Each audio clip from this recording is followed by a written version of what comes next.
Well, Gen Z-focused women's fashion brand Outzidr has raised 30 crores in a seed funding round led by Stellaris Venture Partners. These funds are going to be used to strengthen the brand, enhance its capabilities, and deliver the latest on-trend fashion products for young women. The brand has launched its D2C platform and now is also present on e-commerce platforms, aiming to reach 100 crores in annualized run rate in the next 6 to 8 months. For more on this, joining me now is Nirmal Jain, who's the co-founder of Outzidr, along with Mayank Jain, who's principal at Stellaris Venture Partners, their investor.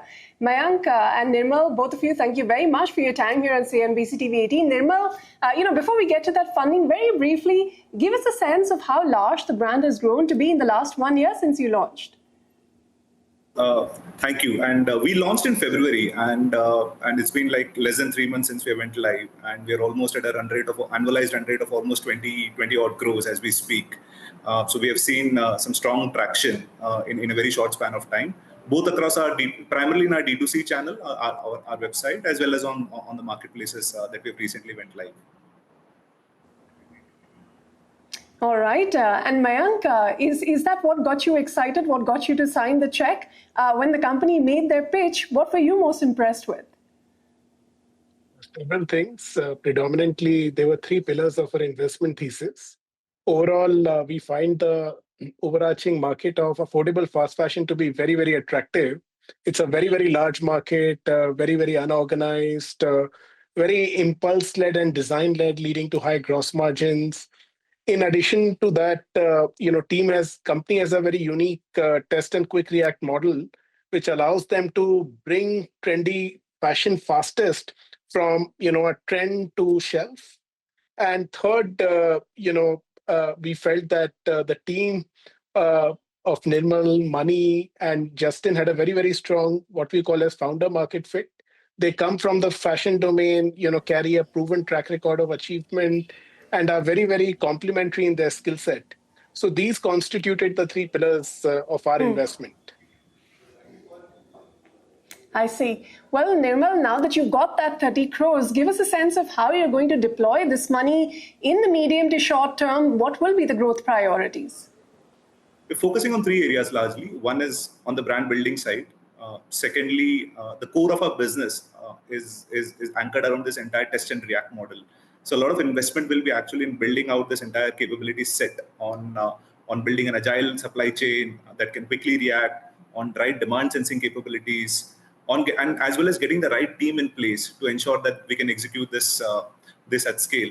And the third part of investments will go towards the technology bit, because technology is a significant enabler for our business. So these will be the 3 primary areas of investment in, let's say, in the next 6 months or so. All right. Mayank, then at Stellaris, what do you estimate the size of the market opportunity for affordable fashion, especially focused on Gen Z, really is? And how much of it can new players like Outzidr really capture? Because the space is heavily dominated with a whole host of large and small and young players.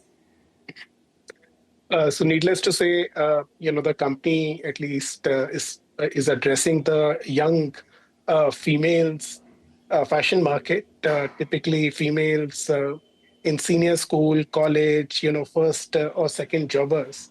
This is, of course, a very, very large market in volumes.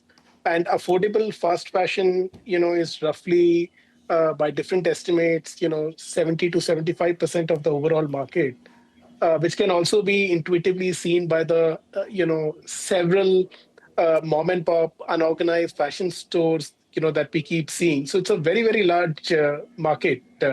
And in fact, on the contrary, I'd argue that there aren't too many organized brands that exist in this market, with a few exceptions.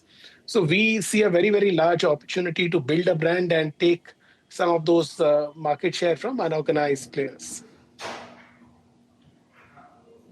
All right. So you hope that some of the unorganized share will come onto the organized players and Outzidr will be a beneficiary. But Nirmal, you talk about global fashion trends, bringing them to Gen Z women at very affordable prices. And this fast fashion is the term that you're using. But how are you ensuring this is more environmentally sustainable as well, especially when you're catering to a more conscious younger generation now? I think being on trend and being sustainable, these need not be polar opposites. You can use good fabrics and yet be on trend, right? I think while there is a very common perception that fast fashion. So if you look at it, there are two sides to it. Like how you create fashion and how much you consume as fashion.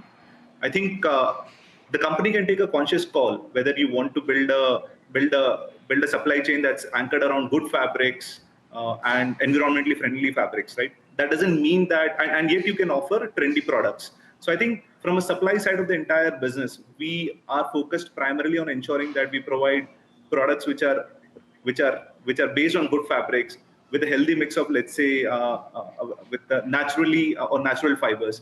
Now, when it comes to the demand side, I think the choice of how much to consume should be left best to the consumer is what we think. I think if you really look at how the markets have evolved in India as well as globally, the core insight for our business is that today young women go out much more. There are a lot many more micro occasions in their life, and they prefer occasion appropriate dressing for each of these micro occasions, and naturally that increases the demand or increases the frequency at which they purchase.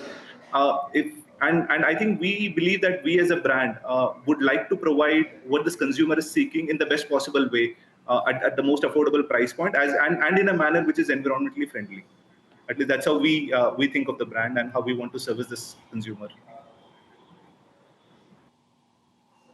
All right, and you aim to get to 100 crores of revenue in the next 6 to 8 months as well. Nirmal and Mayank, thank you very much. That's all the time we had today, but it's been a pleasure speaking with both of you. Thanks very much. Thank you. Thank you so much. On that note, it is time for us to head into a short break. But coming up on the other side, the Young Entrepreneurs Fund, a $10 million initiative, was launched by marketing strategist Harshvardhan Chauhan. We speak to Chauhan of Bharat YEF about this fund. Stay tuned.